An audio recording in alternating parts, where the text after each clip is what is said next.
হয়। এটি মূলত নির্ভর করছে ওই দেশের আর্থসামাজিক অবস্থান, ভৌগোলিক অবস্থান, ওই দেশের রাষ্ট্রীয় আইন এবং ওই দেশের জনসংখ্যার জিনগত বৈশিষ্ট্যের উপর। আমরা যদি আর্থসামাজিক অবস্থানের দিকে খেয়াল করি, তাহলে একটি দেশকে যদি আমরা এভাবে বিবেচনা করি যে উন্নত, অনুন্নত এবং উন্নয়নশীল দেশ, তাহলে খেয়াল করে দেখব যে উন্নত দেশের নারী পুরুষের সবসময় শারীরিক অবকাঠামো উন্নয়নশীল এবং অনুন্নত দেশের তুলনায় দ্রুত হয়ে থাকে। অর্থাৎ তাদের শারীরিক এবং মানসিক যে পরিপক্কতা সেটা খুব দ্রুত তারা লাভ করে এবং যার ফলে তারা সেক্স বা শারীরিক সম্পর্কের জন্য উপযুক্ত হয়ে যায়। এজন্য দেখা যায় যে বিশেষ করে উন্নত দেশে সঠিক বয়স সেক্স বা শারীরিক সম্পর্কের ক্ষেত্রে দ্রুত বিবেচনা করা হয়। তবে আবার যদি চিন্তা করি যে সামাজিক অবস্থানের দিক থেকে, সেই ক্ষেত্রে দেখা যাচ্ছে যে অনেক উন্নত দেশেই কিন্তু সেক্স বা শারীরিক সম্পর্কের ক্ষেত্রে সঠিক বয়সটিকে যত বয়স বেশি হচ্ছে বা দিন যত বেশি হচ্ছে বা ওই দেশটি যত বেশি উন্নত হচ্ছে, তত কিন্তু তাদের এই যে সঠিক বয়সটা এটা কিন্তু বৃদ্ধি পাচ্ছে।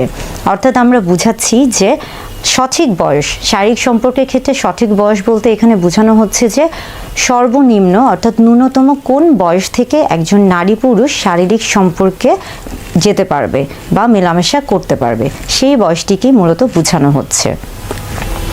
আবার আমরা যদি একটি জাতি বা গোষ্ঠীর জিনগত বৈশিষ্ট্যের দিকে খেয়াল করি, তাহলে দেখব যে বিশেষ কিছু প্রজাতি বা বিশেষ কিছু জাতির মধ্যে তাদের জিনগত বৈশিষ্ট্যের কারণে তাদের শারীরিক বৃদ্ধিটা ধীরে হয়ে থাকে, অথবা বয়সের সাথে সাথে তাদের শারীরিক বৃদ্ধি হলেও সেটা কিন্তু তাদের দেখা যাচ্ছে যে শরীরে একটা অন্যরকম একটা প্রভাব থাকে, যার ফলে তাদের যে শারীরিক এবং মানসিক এই যে সামগ্রিক যে পরিপক্কতা সেটা তাদের লাভ করতে কিছুটা সময় লাগে এবং যার ফলে তাদের জন্য এই বয়স কিন্তু কিছুটা দেরিতে আসে। অর্থাৎ জিনগত বৈশিষ্ট্য কিন্তু অনেক গুরুত্বপূর্ণ একটি বিষয়। এছাড়াও দেখা যাচ্ছে যে প্রত্যেকটা দেশের কিন্তু নিজস্ব একটি রাষ্ট্রীয় আইন রয়েছে এবং প্রত্যেক নাগরিকের উচিত সেই রাষ্ট্রীয় আইন মেনে কাজ করা। বিভিন্ন দেশে এই রাষ্ট্রীয় আইন কিন্তু বিভিন্ন রকম। বিশেষ করে আমরা বলে থাকি যে আমাদের দেশের কথায় যদি আসি, তাহলে আমরা জানি যে 18 বছর বয়সের আগে বিয়ে এবং শারীরিক সম্পর্ক দুটোই কিন্তু অন্যায় বা অপরাধ হিসেবে বিবেচনা করা হয়। অর্থাৎ 18 বছর বয়সের পূর্বে বিয়ে বা শারীরিক সম্পর্কে জড়ানো অপরাধ। আবার বেশ কিছু দেশ রয়েছে, যেমন উত্তর আমেরিকা, মধ্যপ্রাচ্য বা দক্ষিণ এশিয়ার দেশগুলোর মধ্যে অনেক দেশেই কিন্তু বিয়ের আগে শারীরিক সম্পর্ককে অবৈধ হিসেবে বিবেচনা করা হয়।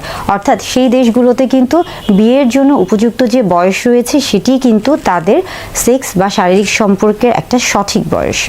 আবার বেশ কিছু দেশ রয়েছে যেই দেশগুলোতে খুবই কম সময়কে অর্থাৎ খুবই অল্প বয়সকে কিন্তু শারীরিক সম্পর্কের সঠিক বয়স হিসেবে বিবেচনা করা হয়। অর্থাৎ দেখা যাচ্ছে যে ন্যূনতম যে বয়সটাকে আমরা বলছি সেটা খুবই কম বয়সে হয়ে থাকে।